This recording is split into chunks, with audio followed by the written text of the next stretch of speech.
Welcome back. Today, we are diving deep into the psychology of selling.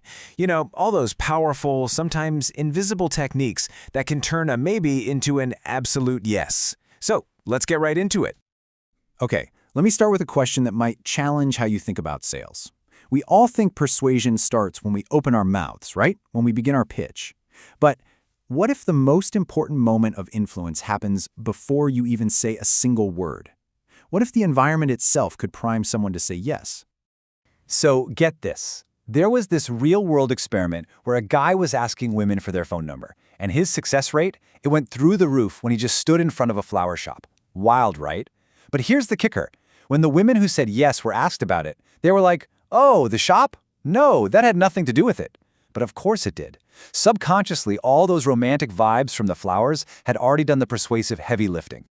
That's the power of this invisible game of influence. It's really the art of setting the stage, of making your audience open to your ideas before you even present them. Here's another amazing example. An online furniture store ran this test. When they simply changed their website's background to fluffy clouds, they found that shoppers started prioritizing comfort. They were actually willing to spend more on softer, cozier furniture.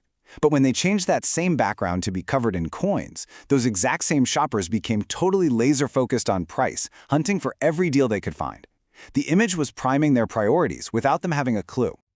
The psychologist Robert Cialdini actually gave this a name, persuasion. It's not about the message itself.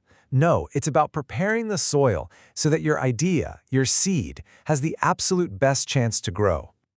Okay, so how do we actually do that? How do you prepare that soil? Let's get into the specific techniques you can use to cultivate a receptive mindset before you even bring up your product. $1 million. Now that number looks pretty absurd, right? Well, that's kind of the point. Just imagine a salesperson, and he's struggling to sell this $75,000 product. His clients are constantly haggling, trying to drive the price down. So he tries something new. He starts the conversation with a joke about this huge, ridiculous number. And that right there is a masterclass in what's called psychological anchoring. By jokingly saying, well, I can't charge you $1 million for this, he planted that massive number in their heads. It became the anchor. So when he said the real price, $75,000, it didn't just seem reasonable, it seemed like a bargain. And guess what? The negotiations, they pretty much just vanished. So once you've set the stage, it's time to frame the conversation. And you're going to frame it around two of the most powerful human motivators there are: avoiding pain and seeking pleasure. A truly great sale connects your solution to both. See, a lot of the time, a prospect has a problem they don't even fully recognize. We call that latent pain. Your job, then, is to be a guide. You help them see the true cost of that problem until it becomes a realized pain. And then you amplify it until it's an extreme pain that they feel needs an immediate solution.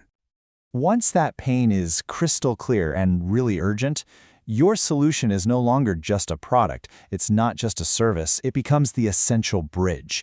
It is the only thing that can get them from that painful place to their dream future. See, you're not selling features anymore. You're selling an escape, and you're selling a destination. You know the old saying, people buy from those they know, like, and trust. But the deepest kind of trust, that comes from a sense of shared identity, or what Cialdini calls unity. This is how you stop being a seller and become a trusted partner. You know, one simple word can change absolutely everything. If you ask someone for their opinion, they kind of take a step back, right? They become a critic. But if you ask for their advice, they take a step forward. They become your collaborator. That word, advice, it creates that feeling of, hey, we're in this together.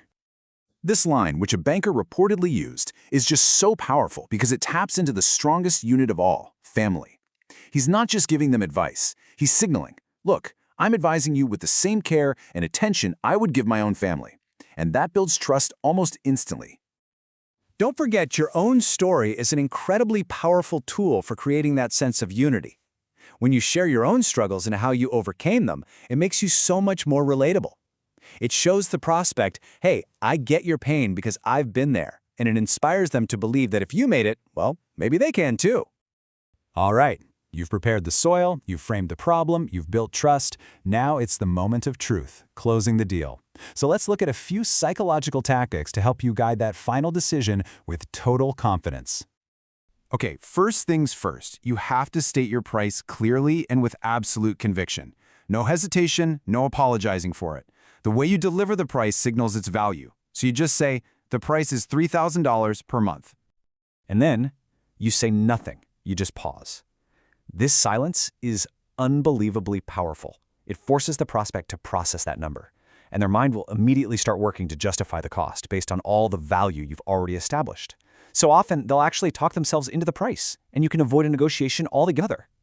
Now, if a prospect hesitates, you have to answer the question, why now? And scarcity and urgency are your best friends here.